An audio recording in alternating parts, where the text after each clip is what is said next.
the western slope of the Scandinavian peninsula, though about to soar off into the sea, Norway of the world.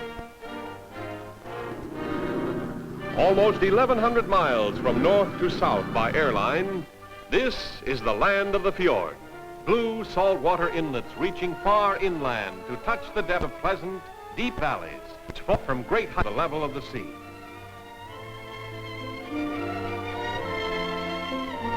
Here live a sturdy, blonde, and blue-eyed people, descendants of the ancient Vikings who discovered America. For more than a score of centuries, they have inhabited this land. Today, as then, a great seafaring and trading nation. But in these modern times, working not only as men of the sea, but as craftsmen and farmers as well.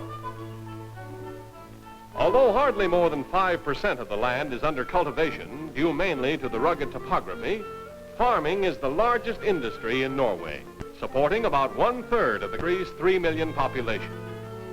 Men and women share the daily work on the small Norwegian farm, almost 95% of which are owned by the farmers who work them, and whose products are marketed through a very practical system of farm cooperatives.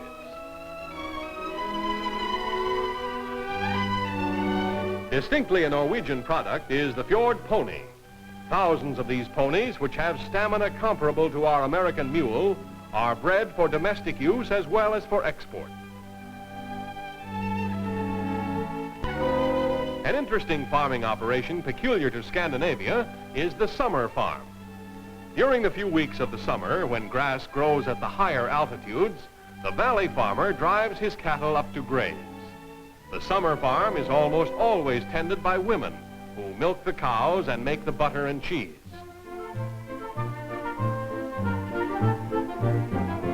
Foodstuffs are placed in quaint food storehouses, this one being the property of one family for more than 300 years. The architecture and decorations of the storehouses differ with the section of the country.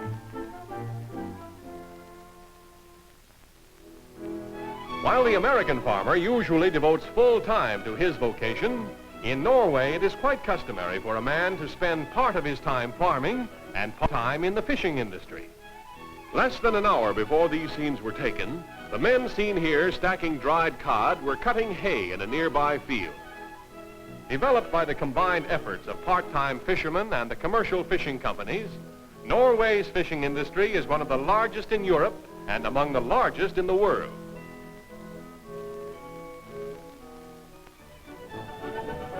Although not one of the major industrial nations of the world, Norway offers its people a modern convenience not easily accessible to some of the more highly industrialized countries. Plentiful, low-cost electric power. For Norway, perhaps more than any other country in Europe, has water power which, transformed into electrical energy, hydroelectric power plants, makes available to all towns and most rural districts electricity for light, power, heat, and transport facilities at a cost lower than anywhere else in the world.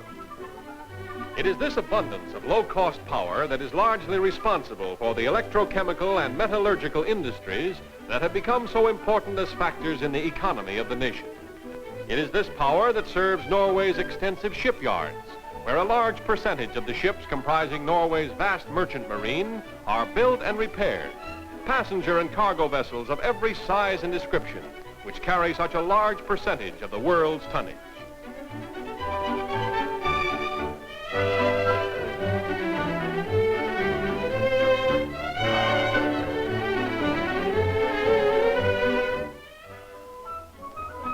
One thing that always impresses the visitor to Norway is its cleanliness, its modern cities.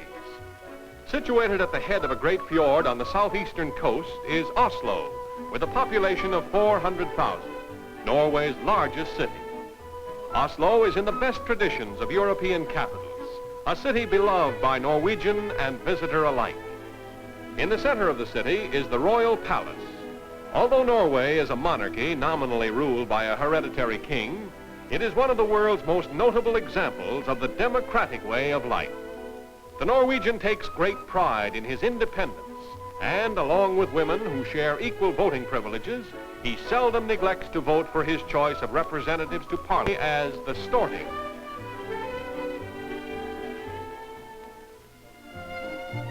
Norway's second city is Bergen. Long a port of call for seafaring men and commercial traders, Bergen also possesses great cultural interests. It was near here that Edvard Grieg composed much of his music, which is one of Norway's proudest contributions to the world's common property, Scandinavia as the language itself. To these markets, 6 days a week, 52 weeks of the year, between the hours and 1, comes the Norwegian housewife to make her selections of the basic of the Norwegian diet, fish.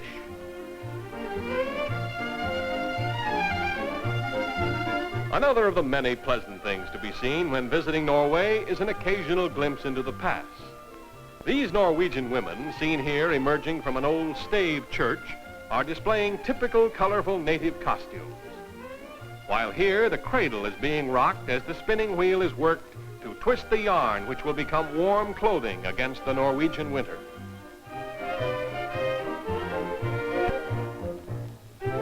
But ever present is the Norway of today. Modern, progressive. Compulsory education has abolished illiteracy, and social welfare is in a more advanced stage than in most countries of the world. Free medical and dental care for infants and school children, along with many other safeguards to the national well-being, are offered mainly through a system of health insurance, maintained by deductions from wages. An authority on modern Norway has this to say of its way of life. All modern progress in Norway is bound up with democracy, a true democracy in the widest sense of the word. A society where everybody has the same rights, a society with a deep respect for the individual, a democracy founded upon a broadly educated people, and where everyone feels personally interested in the progress and well-being of the nation. This is a contented people, working hard for their daily sustenance, but possessing the ability to enjoy life in a manner perhaps unequaled by any others in the world. The Norwegian is proud of his heritage, of adventurous sons who explored, conquered, and settled distant lands, of many great names who have brought pleasure to the world and honor to the land of their birth, and of his athletic prowess, particularly in the field of winter sports. Of all ski contests, the international tournament, held annually at Holmenkollen on the outskirts of Oslo, is indeed a classic, attracting the world's greatest jumpers.